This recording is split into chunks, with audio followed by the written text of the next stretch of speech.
नमस्कार, उत्तराखंड समाचार में आपका स्वागत है। मैं नूतन वरुण। सबसे पहले मुख्य समाचार। रक्षा मंत्री राजनाथ सिंह ने की आत्मनिर्भर भारत सप्ताह की शुरुआत। देहरादून डीआरडीओ को मिली महत्वपूर्ण जिम्मेदारी। ऑप्टो इलेक्ट्रॉनिक्स फैक्ट्री का किया जाएगा आधुनिकीकरण।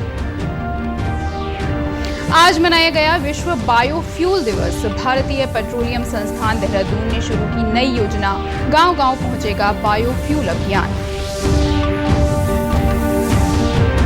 प्रदेश भर में भारी बारिश से जनजीवन प्रभावित। रुद्रप्रयाग जिले के सिरवाड़ी क्षेत्र में फटा बादल। राजधानी देहरादून में उफान पर नदियां, कई इलाकों में जल भराव। और चमोली में वाहन पर मलबा गिरने से पोखरी नगर पंचायत के अधिशासी अधिकारी की मौत। लगातार मलबा गिरने से हादसों का बना है खतरा। अगले 4 दिन हो सकती है हल्की से मध्यम बारिश। और अब समाचार विस्तार से।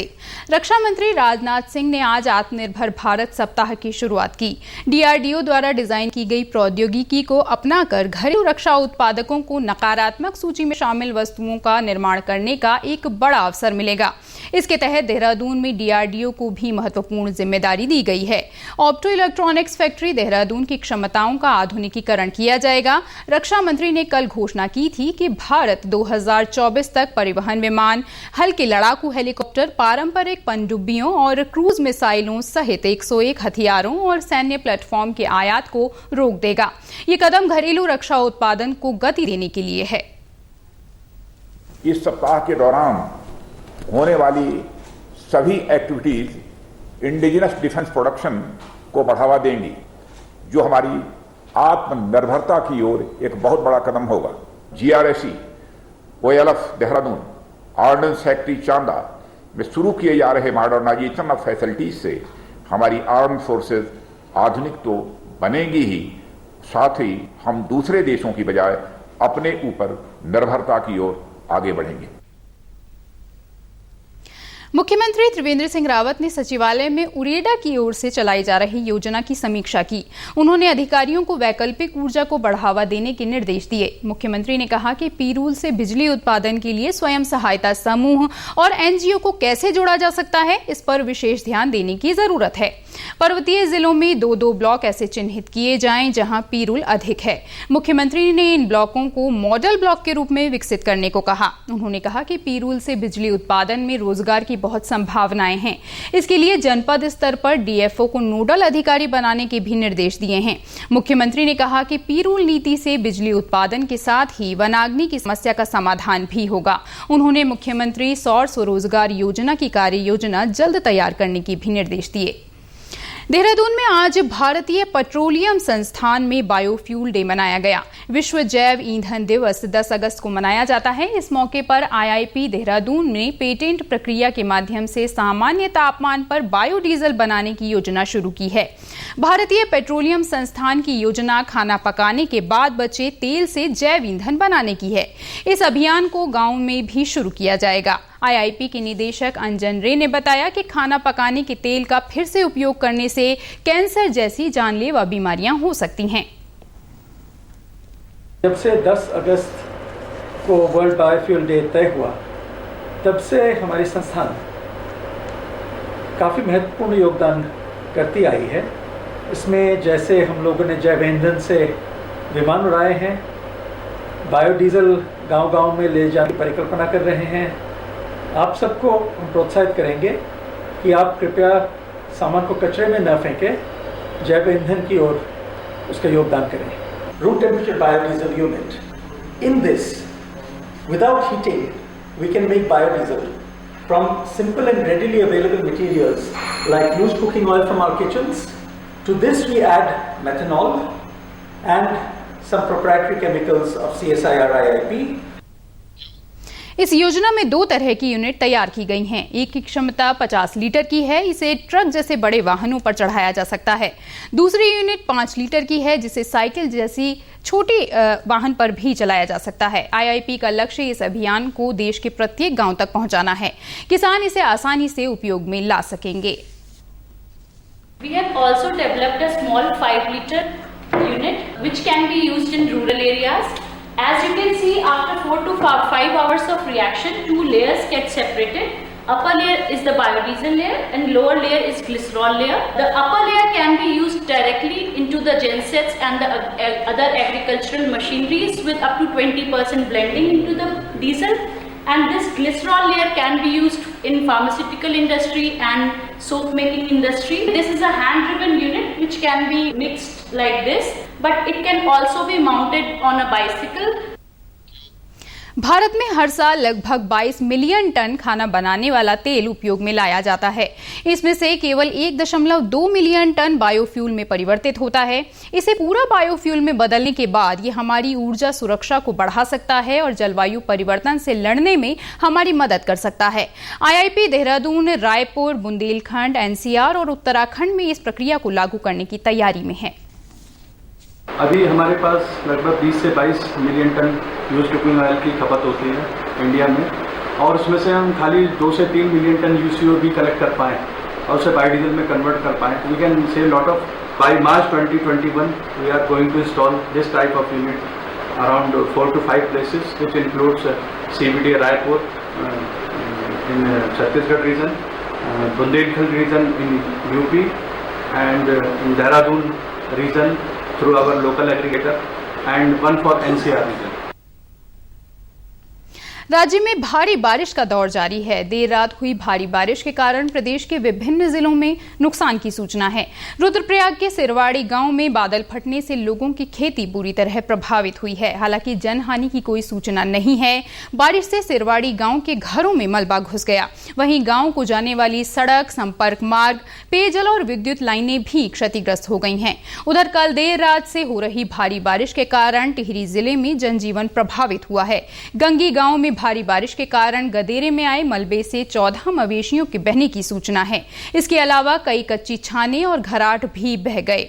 नुकसान का जायजा लेने के लिए घनसाली के SDM के नेतृत्व में राजस्व विभाग की एक टीम गंगी गांव पहुंच गई है।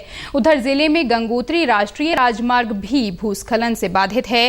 साथ ही जिले के राजमार्ग और 5 ग्रामीण सड़कें भी बंद हैं। घनसाली तहसील में हमारा गंगी गांव है। गंगी गांव से ये सूचना है कि अतिवृष्टि की वजह से वहां पर कुछ गौशालाओं को नुकसान हुआ है और कुछ घरों में पानी गया है और खेतों को भी नुकसान हुआ है। तो राजस्व विभाग की हमारी टीम SDM के नेतृत्व में वहां के लिए रवाना हो चुकी है और जो भी वहां पर आपदा की वजह से नुकसान हुआ होगा उसमें तत्काल हम लोग राहत और बचाव कार्य शुरू करेंगे।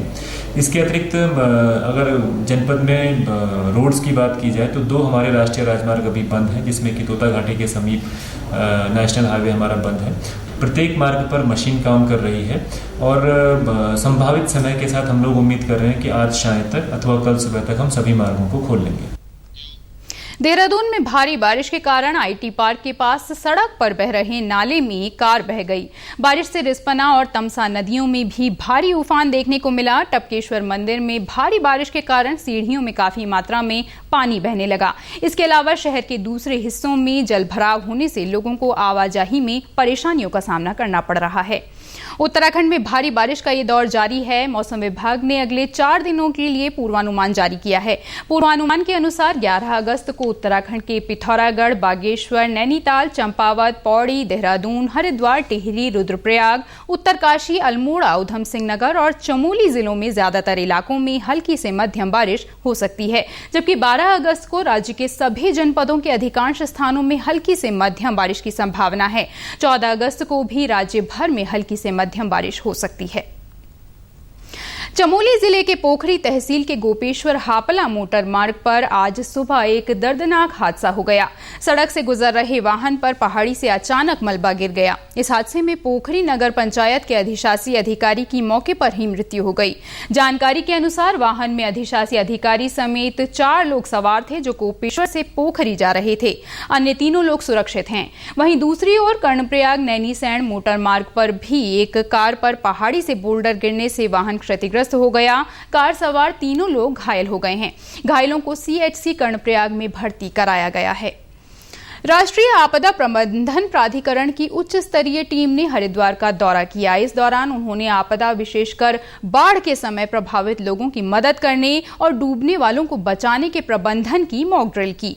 टीम ने आपदा मित्रों का हौसला बढ़ाया। इस दौरान एसडीआरएफ की टीम ने उनको आपदा के समय लोगों को रेस्क्यू करके बचाने का प्रशिक्षण भी दिया।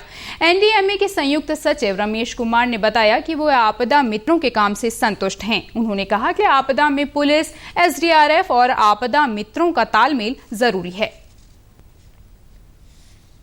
एसडीआरएफ एक तो रिस्पांस फोर्स है, स्टेट लेवल रिस्पांस फोर्स है। जिस तरह जब भी आपत्ति आती है तो वो डायरेक्टली कोई एक्शन तो वो एनडीआरएफ के साथ भी करते हैं। सबसे पहले एसडीआरएफ करते हैं, उसके बाद एनडीआरएफ भी आ जाते हैं। सो एसडीआरएफ का जो इनफैक्ट उसको एक्सपर्टाइज है, जो जिस तरह आपने देखा जो आपदा मित्र के साथ है, उनको शेयर करना बहुत जरूरी है। सो हम बहुत संतुष्ट हैं।